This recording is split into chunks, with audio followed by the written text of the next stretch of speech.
ডাকসু নির্বাচন নিয়ে আমি প্রথম একটা এপিসোড করছি, এই যে এইটা যদি না দেখে থাকেন তবে দেখে নিন। আমি ইলেকশনের আগে পর্যন্ত ভিডিও করে যাব, কারণ ডাকসু নির্বাচন বাংলাদেশের জন্য একটা অত্যন্ত গুরুত্বপূর্ণ নির্বাচন। এই নির্বাচনেই আসলে নির্ধারিত হবে বাংলাদেশের গতিমুখ কোন দিকে যাইতেছে। আমরা যদি ভালো একটা ডাকসু পাই তাইলে ভালো আগামীর বাংলাদেশ পাবো। বাংলাদেশের চিন্তা, বাংলাদেশের নেতৃত্ব, বাংলাদেশের চরিত্র নির্ভর করবে ঢাকা বিশ্ববিদ্যালয়ের উপরে এবং ডাকসু কেমন তৈরি হইতেছে সেটার উপরে। একটা দেশের বুদ্ধিবৃত্তি, সমৃদ্ধি আর জাতীয় চরিত্র অনেক সময় সেই দেশের বিশ্ববিদ্যালয়ের মাধ্যমেই প্রতিফলিত হয়। কিছু উদাহরণ দিই, যেখানে দেশ আর বিশ্ববিদ্যালয় যেন একে অন্যের প্রতীক হয়ে দাঁড়াইছে। যেমন ধরেন ইংল্যান্ডে অক্সফোর্ড আর কেমব্রিজ, ব্রিটিশ সাম্রাজ্যের ঔপনিবেশিক বিস্তার আর বুদ্ধিবৃত্তিক নেতৃত্ব এই অক্সব্রিজের সাথে যুক্ত। বিজ্ঞান বলেন, দর্শন বলেন, আইন বলেন, সবখানে এর ছাপ আছে। ফ্রান্সে সরবন, আমি যেখানে পড়েছি, ফরাসি বিপ্লব থেকে শুরু করে সাহিত্য, দর্শন সবকিছুই এই সরবন থেকেই আসছে। ফুকো বলেন, জাপল সার্ট বলেন, সবাই সরবনের অ্যালামনাই। ফরাসি বুদ্ধিবৃত্তি এবং বৌদ্ধিক সমৃদ্ধি সরবনের সাথে অবিচ্ছেদ্যভাবে জড়িত। জার্মানিতে হুমবোল্ট বিশ্ববিদ্যালয়, বার্লিনে আধুনিক গবেষণা বিশ্ববিদ্যালয়ের মডেল তৈরি হয়েছিল এইখান থেকে। জার্মান দর্শন বলেন, পদার্থবিদ্যা বলেন, সমাজবিজ্ঞান বলেন, সবকিছুর ভিত্তি এইখানে। আমেরিকাতে যেমন হার্ভার্ড আছে, MIT আছে, স্ট্যানফোর্ড আছে। আমেরিকার অর্থনৈতিক সমৃদ্ধি, প্রযুক্তি, উদ্যোক্তা সংস্কৃতির প্রতীক হয়ে আছে MIT আর স্ট্যানফোর্ড। আর রাজনৈতিক আর আইনি চিন্তার প্রতীক হয়ে আছে হার্ভার্ড। এক এক দেশে এক একটা বিশ্ববিদ্যালয় জাতীয় বুদ্ধিবৃত্তির সিগনেচার, যেটা কেবল শিক্ষা প্রতিষ্ঠান না, বরং সেই দেশের ইতিহাস, রাজনীতি, সংস্কৃতি আর সমৃদ্ধির প্রতীক হয়ে যায়। তাই ঢাকা বিশ্ববিদ্যালয়ে যে ছাত্র সংসদ নির্বাচন ডাকসু হইতে যাইতেছে, সেইটা এই বিজয়ীদের কাছে দেশবাসীর একটা প্রত্যাশা থাকবে। কারা এখানে বিজয়ী হবে সেটা দেশবাসীর একটা আকাঙ্ক্ষা থাকবে। আজকের আলাপটা সেইটা নিয়ে। আজকের আলাপের পরে বুঝতে পারবেন কাদের এই নির্বাচনে ভোট দেওয়া যাবে না। আসেন আল্লাহর নামে শুরু করি। আমাদের একটু পিছনে ফিরে যেতে হবে, পিছনের ইতিহাস থেকে শুরু করি, তাহলে বুঝতে সুবিধা হবে। ইংরেজরা যে কারণে ঢাকা বিশ্ববিদ্যালয় প্রতিষ্ঠা করছিল, সেই মতাদর্শিক লক্ষ্য পরিবর্তন করে আপন শিকড়ের দিকে আস্থাশীল, গণমুখী নতুন এক রাষ্ট্র নির্মাণের মহাসড়কে একে পুনঃস্থাপন করতে হবে ঢাকা বিশ্ববিদ্যালয়কে। যারা আমাদের উপনিবেশ বানাইছিল এশিয়া, যেমন ইংল্যান্ড থেকে, তারা ইউরোসেন্ট্রিক এডুকেশন, মানে তাদের চিন্তা ভাবনাই ছিল ইউরোসেন্ট্রিক, মানে ইউরোপ হচ্ছে পৃথিবীর সেন্টার, ওইখান থেকে আমাদের ধার করতে হবে।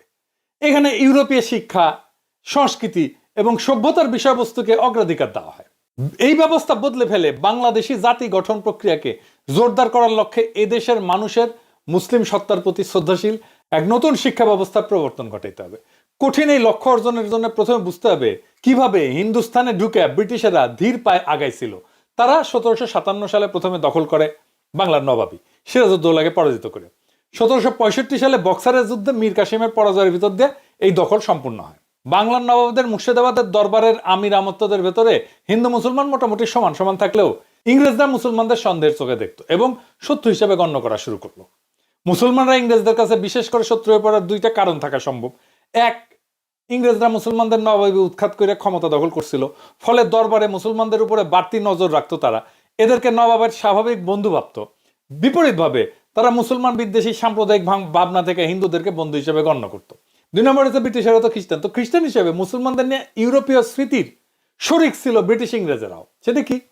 আরবদের জেরুজালেম আর স্পেন দখল, অনেকগুলো ক্রুসেডের পরেও জেরুজালেম উদ্ধার করতে না পারা, শেষে কনস্টান্টিনোপল আর হায়া সোফিয়া হারাইতে হয়েছিল অটোম্যানদের কাছে 1453 সালে। ইংরেজদের বিরুদ্ধে হিন্দুস্তানের প্রথম বিদ্রোহ, যে মজনু শাহ এবং ভবানী পাঠকদের ফকির সন্ন্যাসীর বিদ্রোহ, এটাতে হিন্দু মুসলমান উভয় শরিক হইল। খ্রিস্টান ইংরেজের বিশেষ শত্রু মুসলমানদের সঙ্গে শাসক ইংরেজের দূরত্ব বাড়তেই থাকে। আর বিপরীত দিকে হিন্দুরা আরো কাছে চলে আসে ব্রিটিশদের। সেই বিন্দু থেকে ডিভাইড অ্যান্ড রুল তত্ত্ব বিকশিত হইতে থাকে, মানে এদেরকে ভাগ করে রাখো এবং শাসন করতে থাকো, এবং কার্যকরভাবে এটা প্রয়োগ করতে থাকে ইংরেজ শাসকেরা।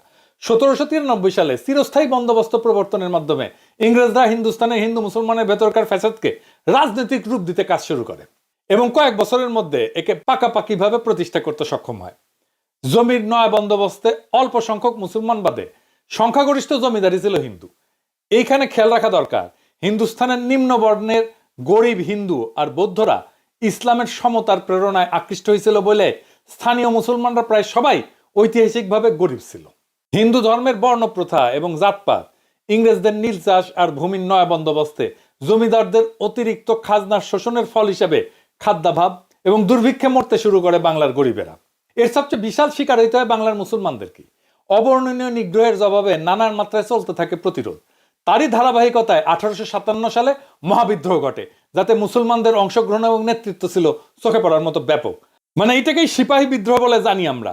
এই 1857 সাল, এই 1857 সালে ব্রিটিশদের বিজয় চূড়ান্ত রূপ লাভ করে এবং মুসলমানদের রাজনৈতিক প্রতিরোধ পুরোপুরি বিপর্যস্ত হয়ে যায়, পরাজিত হয়ে যায়। 1857 সালের পর থেকে ব্রিটিশরা হিন্দুস্তানে তাদের শাসনের জন্য ইউরোপীয় মন মানসিকতার মানুষ বানানো শুরু করে শিক্ষা ব্যবস্থার ভিতর দিয়ে।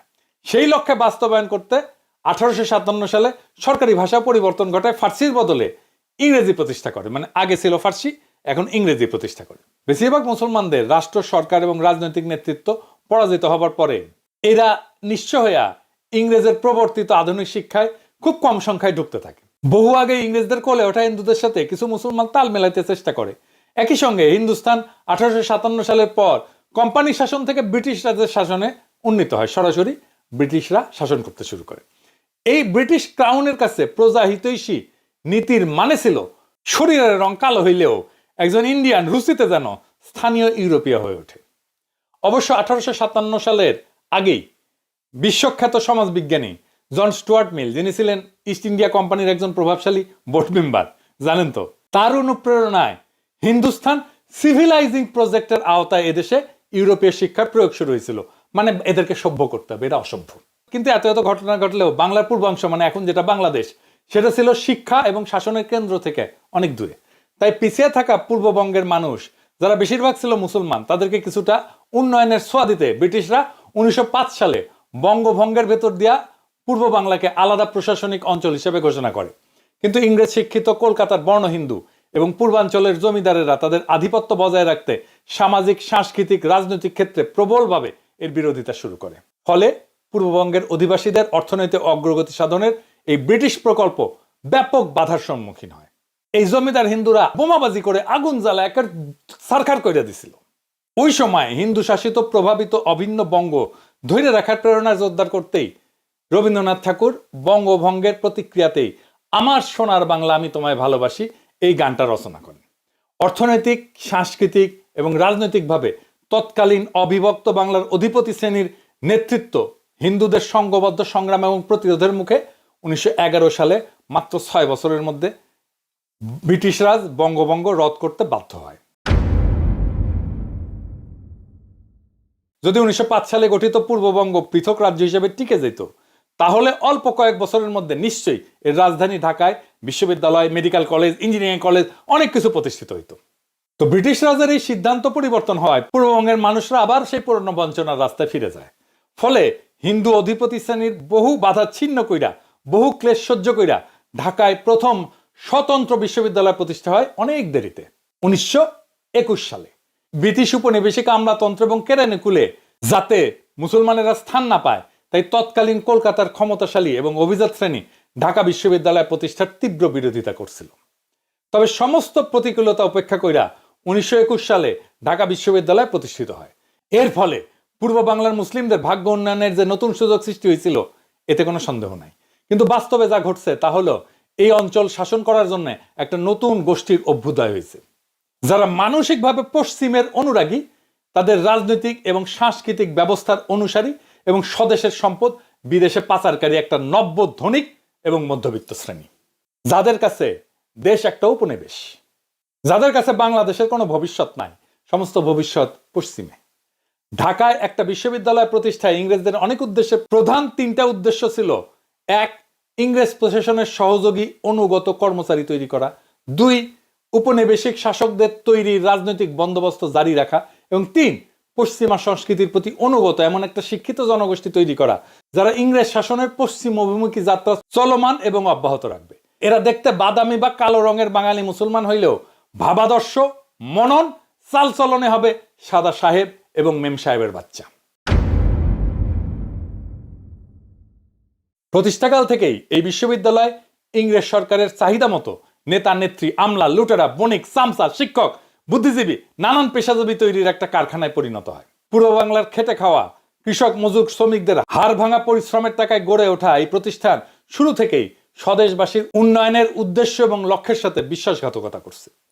যাদের রক্ত, ঘাম এবং অর্থে এই বিদ্যাপীঠ পরিচালিত হয়, তাদেরই ইতিহাস, ঐতিহ্য, ধর্মবিশ্বাসের বিরুদ্ধে দাঁড়ানোর জন্য জনবল সৃষ্টি করাই হয়ে ওঠে ঢাকা বিশ্ববিদ্যালয়ের প্রধান ভূমিকা। কি তামাশা!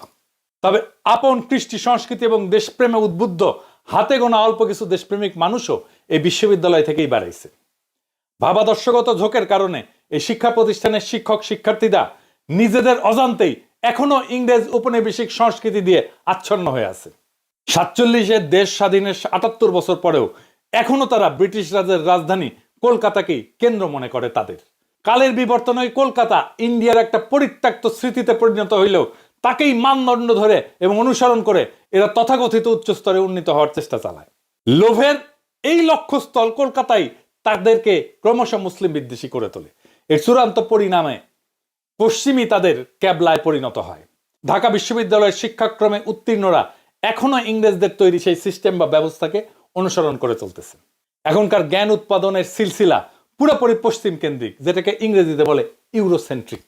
আর এই প্রতিষ্ঠানের শিক্ষার্থীদের প্রধান স্বপ্ন হলো ইংরেজদের তৈরি করে রেখে যাওয়া রাজনীতি, প্রশাসন এবং নানা পেশায় প্রবেশ করে ঘুষ, দুর্নীতির মাধ্যমে অঢেল সম্পত্তির মালিক হওয়া এবং সুযোগ পেলেই অথবা প্রজন্ম পরবর্তীকালে তার অবৈধভাবে অর্জিত সম্পদ ইউরোপ বা উত্তর আমেরিকায় পাচার করা।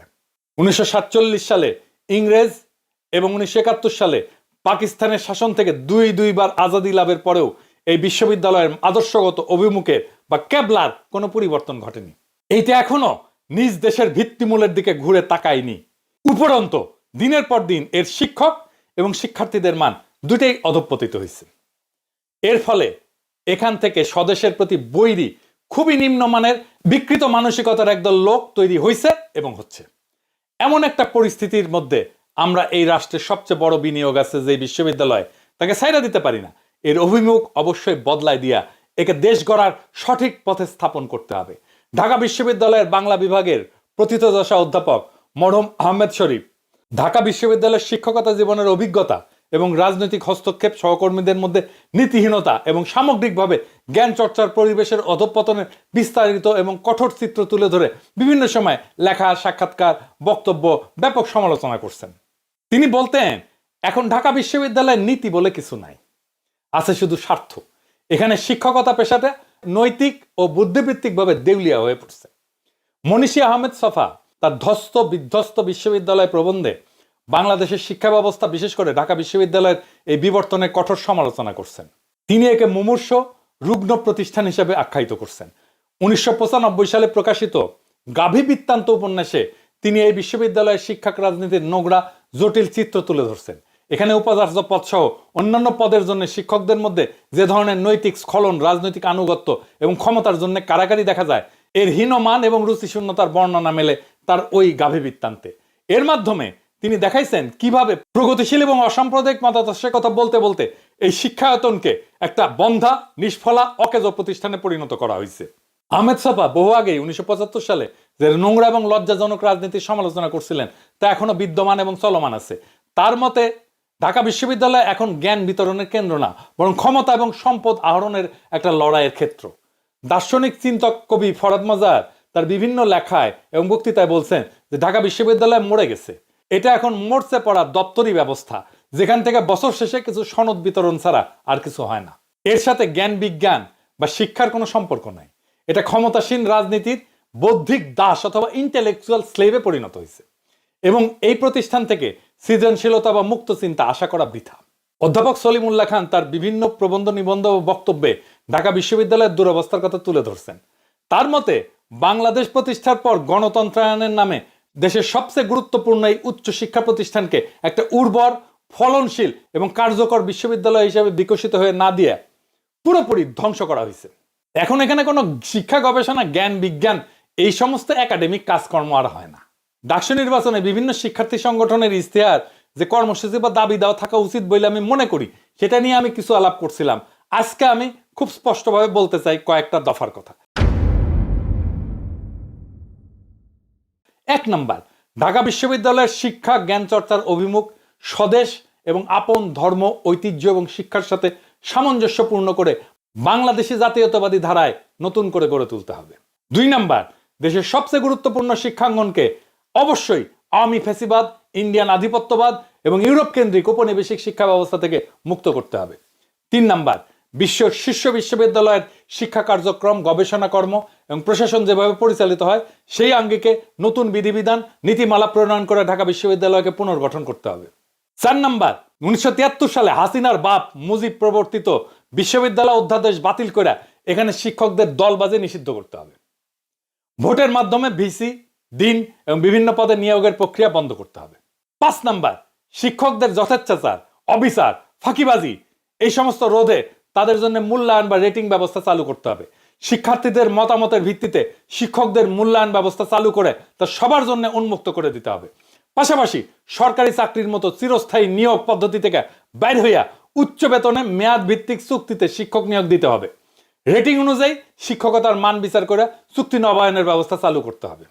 এখানে আসবে সেরা শিক্ষকেরা, ভালো বেতনে, আমার চাকরি আছে কোনোদিন যাবে না, এটা হবে না। 6 নাম্বার, শিক্ষার্থী হিসেবে ভর্তির ক্ষেত্রে ঢাকা বিশ্ববিদ্যালয়ের শিক্ষক, কর্মকর্তা, কর্মচারীদের সন্তানদের জন্য পোষ্য কোটা এবং মুক্তিযোদ্ধার সন্তান এবং দৌহিত্রদের জন্য কোটা বাতিল করতে হবে। এই 6 দফা আদায়ের জন্য যারা সম্মত থাকবেন তারা ডাকসু নির্বাচনে তেমন সংগ্রামী প্রার্থীদেরকে ভোট দিয়ে জয়যুক্ত করবেন। আমি এরপর দিন ছাত্রছাত্রীদের শিক্ষা জীবনের সমস্যাগুলো নিয়ে আলোচনা করব, সেগুলো সমাধান বা সমস্যা লাঘবের জন্য করণীয় উল্লেখ করব। আর যে সমস্ত প্রার্থী এ সমস্ত আদায়ের জন্য আন্দোলন করবেন, সংগঠিত হবেন, তাদের পক্ষে ভোট চাইব। ঢাকা বিশ্ববিদ্যালয় শুধু একটা শিক্ষাঙ্গন না, এটা বাংলাদেশের ভবিষ্যতের প্রতীক, রাষ্ট্রের বুদ্ধিবৃত্তির কারখানা। তাই ডাকসু নির্বাচন কোনো সাধারণ নির্বাচন না, বরং আগামী দিনের বাংলাদেশ কেমন হবে তার পূর্বাভাস। আমরা যদি আজকের দিনে সঠিক নেতৃত্ব, সঠিক অভিমুখ আর সঠিক লক্ষ্যকে বেছে নিতে পারি, তবে আগামীর বাংলাদেশ হবে স্বাধীন চিন্তার, সমৃদ্ধির এবং মর্যাদার বাংলাদেশ। আজকের আলোচনা আপনাদের কাছে শুধু ইতিহাসের পাঠ না, আগামী দিনের শপথও। আমরা যদি চাই ঢাকা বিশ্ববিদ্যালয় আমাদের স্বপ্নের বাংলাদেশ গড়ুক, তবে ডাকসু নির্বাচনকে অবশ্যই সেই পরিবর্তনের হাতিয়ার বানাতে হবে। ভুল প্রার্থীকে ভোট দেওয়া মানে শুধু একটা পদ নষ্ট করা না, মানে পুরো জাতির দিকভ্রান্তি। আর সঠিক প্রার্থীকে ভোট দেওয়া মানে ভবিষ্যৎ প্রজন্মের জন্য সঠিক রাস্তা তৈরি করা। এবার সিদ্ধান্ত আমাদের, আমরা কি ইতিহাসের বোঝা টেনে নিয়ে যাব নাকি ইতিহাসের নতুন অধ্যায় লিখব। আমি আশা করি ঢাকা বিশ্ববিদ্যালয়ের ছাত্রছাত্রীরা ডাকসু নির্বাচনের মধ্য দিয়ে ইতিহাসের আরেক নতুন অধ্যায় লিখবে। ইনকিলাব জিন্দাবাদ।